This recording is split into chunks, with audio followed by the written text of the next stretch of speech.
मैं तो सिर्फ एक बात पे हैरान होता हूं कि ये बीजेपी वाले एक ज़बान में कभी बात कर नहीं सकते। जब इसी तरह इजाज़त अरविंद केजरीवाल को दी गई थी, उस वक्त बीजेपी ने पूरे मुल्क में उसकी मुखालफत की। अगर कश्मीर के लोगों ने गलती की और अपने वोट तकसीम होने दिए, तो मुमकिन है बीजेपी की साजिश कामयाब होगी।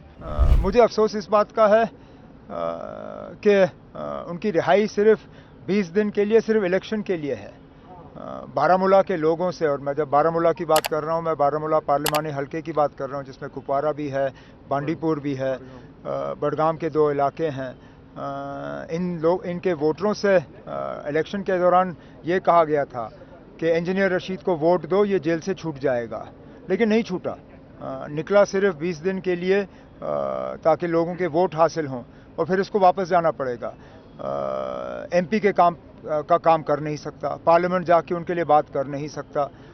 तो एक तरफ से देखें तो बारामूला के लोगों ने इस इलेक्शन में अपना वोट जो है काफ़ी हद तक ज़ाया किया। अब जहाँ तक छूटने की बात है, मैं तो सिर्फ एक बात पे हैरान होता हूँ कि ये बीजेपी वाले एक ज़बान में कभी बात कर नहीं सकते। ये अलग अलग अंदाज से बात करते हैं। जब इसी तरह इजाज़त अरविंद केजरीवाल को दी गई थी, उस वक्त बीजेपी ने पूरे मुल्क में उसकी मुखालफत की। कहा कि ये क्या हो रहा है, आप किसी को इलेक्शन लड़ने के लिए जेल से कैसे छोड़ सकते हो, और मुल्क भर में उसके खिलाफ प्रचार हुआ।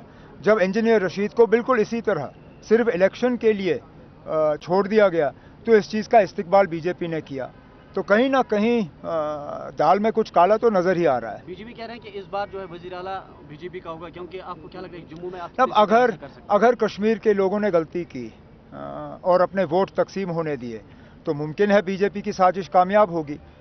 इसके लिए कश्मीर के लोगों को अपने अकल का इस्तेमाल करना होगा। जज्बाती उन्होंने एक इलेक्शन में वोट दिए पार्लियामेंट में मेरे खिलाफ।